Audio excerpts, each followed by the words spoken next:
او نیکی هیله دوستانو، امید لرم چې جوړ او روغ واوسئ. زه میررحمان مایار یم. تاسو ته د آلماني ژبې ویډیوګانې جوړوم. امید لرم چې دغه تاسو ته ګټور تمام شي او فایده ترې واخلئ. لومړی درس مو چې دی د سلام کولو په وخت کې کله چې یو چا سره مخامخ شئ او هم کله چې د یو چا نه خدای پاماني کوئ، هغه ډېر عامیانه کلمات چې دي چې استفاده کېږي، دا هغه کلمات لومړی درس مو دغه دی او دغو ته د ګروس فامین وایي. د ګروس فامین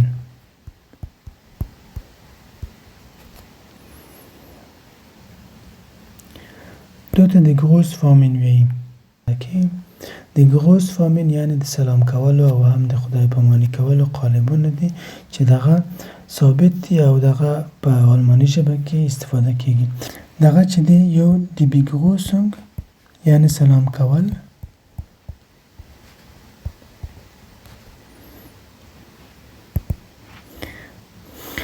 د بیګروسونګ دغه سلام کول قالبونه چې دي دغه های یعنی سلام، هلو دغه هم سلام مونه ورته کوي، او بل چې دی ګوټن تاګ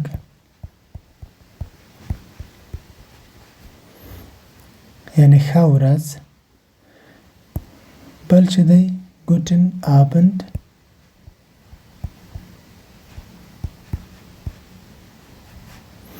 یعنی ماښام مو بخیر، بل ګوټن مورګن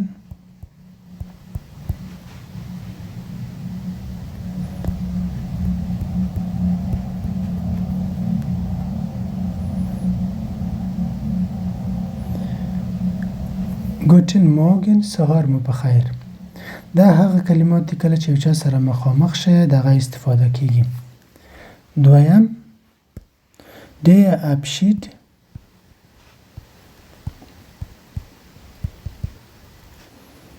یعنی هغه کلمات چې خدای پاماني کې استفاده کېږي. دغه چې دی مثلا چوس خدای پامان، دغه ډېر استفاده کېږي. مثلا ګوټن آبند یو چا سره ته خبرې خلاصې شولې، آخر کې ګوټن آبند ورته ویلی شي، لږ رسمي هم راځي. ګوټن ناخت چې که شپه وي، ښه شپه ورته وایي. بل auf Wiedersehen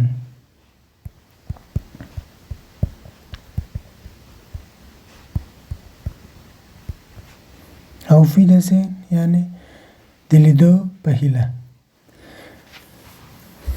بل شته دی مثلا bis bald د بیا لیدو په هیله. داسې نور کلمات هم شته دي. دغه هغه دي چې ډېر عام دي او ډېر استفاده کېږي.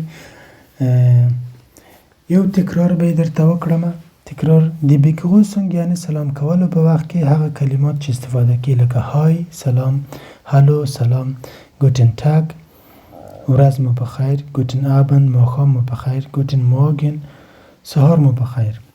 der Abschied یعنی د خدای پاماني په وخت کې چې استفاده کېږي لکه چوس خدای مال شه یا د خدای پامان، ګوټن آبند ماښام دې بخیر وي، ګوټن ناخت شپه دې بخیر شه، auf Wiedersehen د بیا لیدو په هیله، bis bald د بیا لیدو په هیله، تر بله وخته پورې.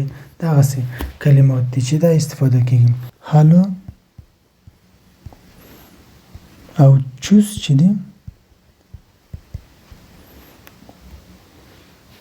دغه دواړه عامیانه استفاده کېږي او د ملګرو په بین کې استفاده کېږي او د هغو خلکو سره چې صمیمیت لري هغو خلکو ته استفاده کېږي. او دوه نور چې دي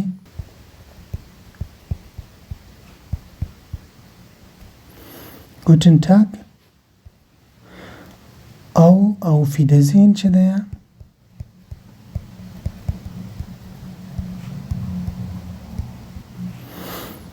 دغه دواړه چې دي په رسمي اداراتو کې استفاده کېږي. عموما یو ځای کې مثلا مشر یو رئیس ته دی، د هغو سره دا بهتره ده چې اوفي د ذهن وویلی شي ادو په ځای چې چوس ورته وویلی شي. مننه ډېره زیاته، امید لرم چې ګټور تمام شوی وي. بس ښه وختونه درته غواړم، ټولو ته ژوندي او سوکاله واوسئ.